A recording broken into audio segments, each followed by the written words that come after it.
The challenge classes में एक बार फिर से आप सभी बच्चों का स्वागत है।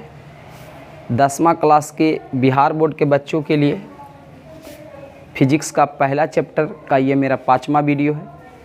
देखिए, आपको एक और यहाँ शानदार क्वेश्चन है। ये पूछा जाता है कि समतल दर्पण पर, ठीक है, किस दर्पण पर? समतल दर्पण पर। तो समतल दर्पण पर लंबवत, लंबवत मतलब समझते हैं एकदम सीधा, है ना, लंबवत पड़ने वाली किरण का परावर्तन, परावर्तन माने लौट जाना, मतलब जब कोई किरण सीधा आता है तो किस तरह से लौटता है, इसके बारे में कभी कभी पूछा जाता है और आपके बुक में पढ़ना है। और जैसा कि हमने वादा किया था कि बुक में पॉइंट बाय पॉइंट आपको हम वीडियो देने वाले हैं, एक भी पॉइंट मिस नहीं करेंगे। तो ये भी आपके बुक में है, तो चूँकि इसको भी हम लोग जान लेते हैं ये क्या कहता है। तो देखिए, यहाँ पे बात कर रहा है कि समतल दर्पण का बात कर रहा है, तो हम एक समतल दर्पण बना लेते हैं यहाँ पर।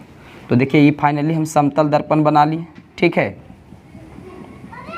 ये आपका हो गया समतल दर्पण, जिसको इंग्लिश में हम प्लेन मिरर के नाम से जानते हैं। समतल दर्पण, समतल दर्पण इंग्लिश में क्या बोलते हैं इसको? प्लेन मिरर, प्लेन मिरर, ठीक है।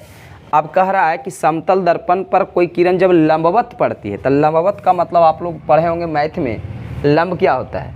अरे लंब वही होता है ना जो एकदम सीधा होता है और दोनों तरफ 90 डिग्री कोण का निर्माण कर देता है। इधर भी 90 बन जाए, इधर भी 90 बन जाए।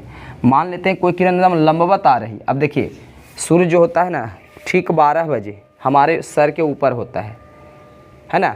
तो जब हम मान लेते हैं कि सूर्य यहाँ है, ठीक है, तो इससे जो भी किरणें निकलेगी तो हमारे दर्पण पर जब पड़ेगा तो ये लंबवत होगा, ठीक है। यहाँ पे कोई ज़रूरी नहीं कि सूर्य ही हो, यहाँ कोई भी प्रकाश स्रोत वस्तु हो सकता है।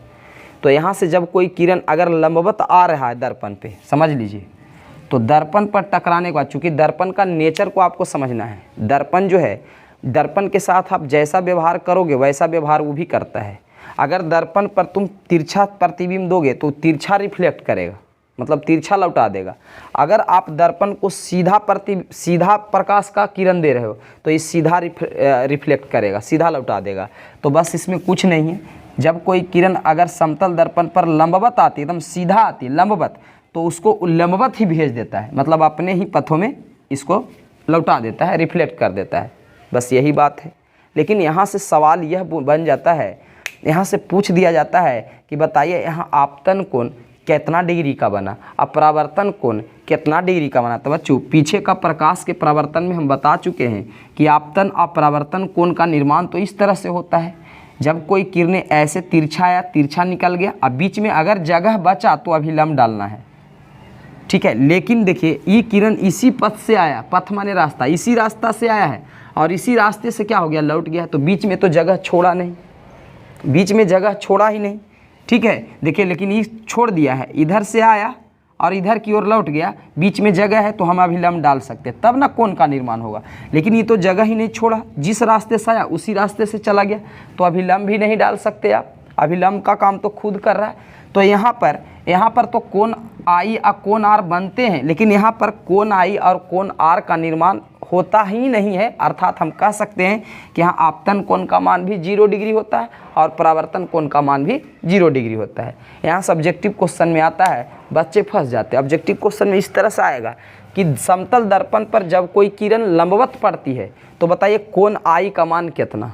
तो 0। बच्चे 90, 180 ऑप्शन में मिलेगा, मार के चले आते हैं, जो कि गलत है, एकदम गलत है, ठीक है। क्योंकि ना तो यहाँ आपतन कोण का निर्माण हो रहा है, ना ही परावर्तन का, क्योंकि जिस रास्ते से आया उसी रास्ते से चला गया। अगर हाँ देखिए, ऐसे आता, ऐसे जाता, बीच में अभिलंब डालते, तब दो कोण का निर्माण होता, तब हम कह सकते थे 35 डिग्री, 40 डिग्री। यहाँ तो कुछ जगह ही नहीं रहा, तो इसलिए हम यहाँ पर कह सकते हैं कि कोण आई का मान भी 0 होगा और कोण आर का मान भी 0 डिग्री होगा। दोनों क्या होगा? 0 डिग्री होगा। अगर लॉन्ग में 2 नंबर में पूछे कि समतल दर्पण पर लंबवत पड़ने वाली किरण का परावर्तन कैसे होता है, तो आपको एक ऐसा फिगर बना देना है। इसी पर देखिए, तीर का निशान आने वाला भी और तीर का निशान जाने वाला दोनों होना चाहिए, एक नीचे की ओर, एक ऊपर की ओर। और यहाँ वर्णन कर देना है कि जब कोई किरण, ठीक है, आप मेरे वीडियो चाहे तो पॉज करके लिख सकते हैं।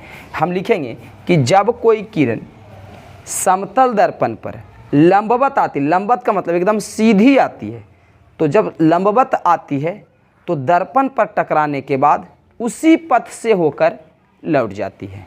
इतना बात आपको लिख देना, अब फिगर आपको बना देना है, बस 2 नंबर में ही पूछा जाता है। क्लियर है? तो आप समझ गए होंगे कि समतल दर्पण पर जब कोई किरण लंबवत आती है तो वह लंबवत ही अपने पथों में लौट जाती है। ठीक है, तो ये रहा आपका एक छोटा सा वीडियो। और यहाँ कोण आई का मान 0, क्योंकि यहाँ कोण आई का मान 0 समझा दिए और कोण आर का भी मान 0 होता है। तब तक के लिए नमस्कार।